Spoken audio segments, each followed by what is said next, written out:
นี่แมนพันขนตางอนของแท้เนาะสังเกตโลดถ้าเป็นของแท้นี่จะต้องมีปีกเนาะมีปีกแบบนี้นะมีปีกแบบนี้นี่ชัดเจนเลยเนาะชัดเจนเลยถ้าบ่มีปีกแบบนี้ก็แสดงว่ามันเป็นพันธุ์ที่เขาเห็นจะได้แหละมันสบายดีเนาะสบายดีพี่น้องปองไปสบายดีพี่น้องเศร้าสวนเศร้ากสิกรพบกันมือในทั้งสวนมันสันติสุขเนาะมือนี้แม่นจะพาพี่น้องมาเบิ่งมันสายพันธุ์ 8S หรือว่าควันตางอนขนตางอนเนาะเป็นสายพันธุ์ที่กำลังฮิตกำลังดังเนาะหลายคนก็ถามหาหลายคนก็สืบหาอยากได้อยากมีกัน แต่ว่าสีมาแนะนำให้เคล็ดลับเนาะว่าเบิ่งจังได้จังหูว่าเป็นสายพันธุ์ขนตางอนของแท้เนาะเพราะว่าส่วงหลังนี่ก็ได้ยินถือตัวถือต้มหลายคนเลยล่ะเนาะขั้นตอนตามข่อยมาเนาะมือนี้สีผ้ามาเบิ่งมันสายพันธุ์ขนตางอนหรือว่าระย่อง 8S เนาะมาถ้าแม่นเอิ้นเป็นชื่อที่เป็นรหัสพันธุกรรมแต่เขาเอิ้นระย่อง 8S เนาะแต่ว่าชื่อลิ้นมันก็ประมาณว่าขนตางอนนี่แหละข่อยสิพาขับไปเบิ่งเนาะของข่อยก็มีอยู่บ่หลายแต่ว่า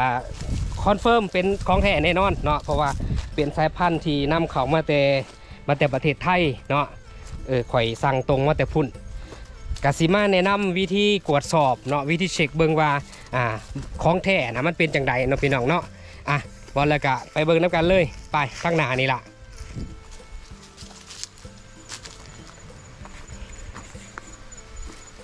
โอเคเนาะแปลงข้างหน้าข่อยนี่สิมีทั้งอีเหลือง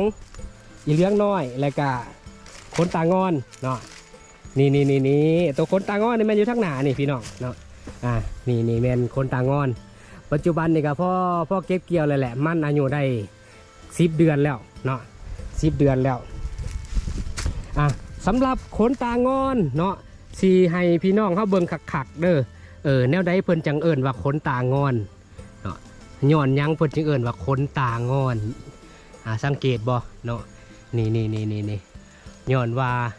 มันสิมีอันจังไดเลยมีปีกมีหางตาเนาะ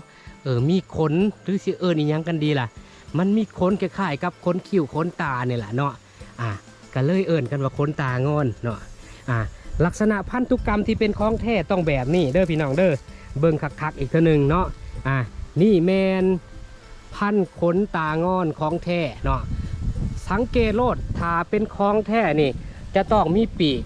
เนาะมีปีกแบบนี้นะมีปีกแบบนี้นี่ชัดเจนเลยเนาะชัดเจนเลยถ้าบ่มีปีกแบบนี้ก็แสดงว่ามันเป็นพันธุ์ที่เขาเห็นจะได้แหละมันกลายพันธุ์แล้วเนาะมันเป็นพันธุ์ที่ถ่ายทอดพันธุกรรมมาหลายเซน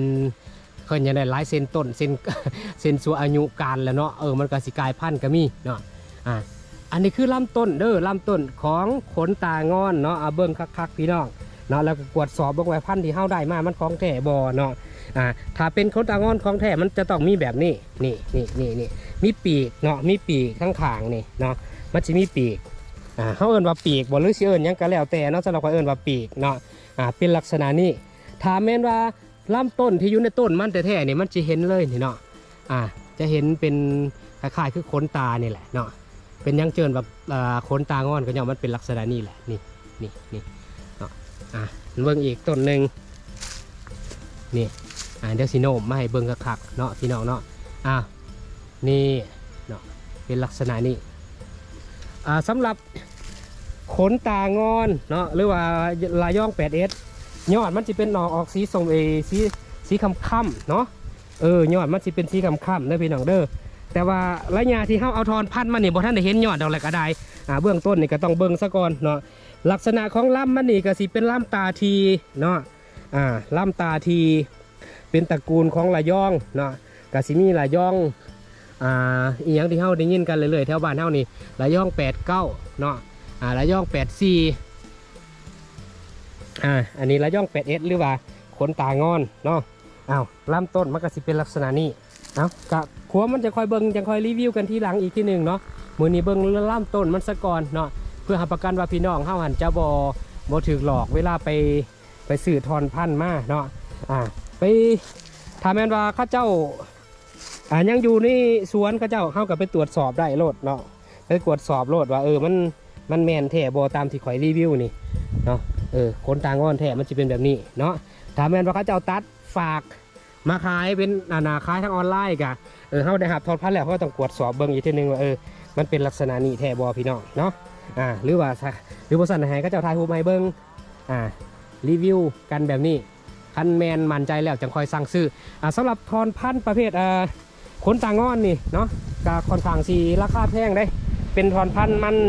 มันประเภทนี้ค่อนข้างหายากแน่เนาะมันขนตางอนนี่เพราะว่าเดี๋ยวนี้กำลังมาแห้งเนาะมันสายพันธุ์นี่กำลังมาแห้งเพิ่นซาเพิ่นลือว่าหัวดกหัวหนาเนาะได้เขาเอิ้นว่าปลูกแล้วมันได้กำไรหะนะ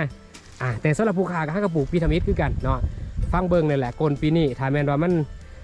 สมลืออะไรก็แม่นสิขยายพันธุ์จังสีคอยแบ่งให้พี่ให้น้องเฮาในปีต่อไปเนาะประมาณนี้เด้อพี่น้องเด้อให้เบิ่งซ้ำนี่สำหรับมื้อนี้สำหรับอันสายพันธุ์ขนตางอนเนาะกะเชื่อว่าสิเป็นประโยชน์แก่เพื่อนๆเฮาบ่ร้ายกันหน่อยสำหรับผู้ใดที่สนอกสนใจในการเหตุการเกษตรโดยเฉพาะปลูกมันเนาะส่วนฟังทั้งนี้แม่นอีเลื้องของข่อยก็ได้เนาะอีเลื้องน้อยโอเคกะหวังว่าสิเป็นประโยชน์แก่เพื่อนๆเฮาเนาะบ่ร้ายกันหน่อยสำหรับคลิปมื้อนี้เนาะมีอะไรก็ขอบใจอีกเทื่อนึงสำหรับการเบิ่งหับส้มบ่ถึงมกถึงใจในอะไรก็คอมเมนต์มาได้พี่น้องเด้อตำนี้ที่ส้มได้เนาะหรือว่าอยากสอบถามอย่างนี้ก็คอมเมนต์ไว้ในใต้คลิปได้เจอกันคลิปหน้าพี่น้องเนาะขอบใจอีกเทื่อนึงสำหรับการเบิ่งหับส้มแต่ต้นจนจบเนาะสำหรับมื้อนี้สำบายดีบ๊ายบาย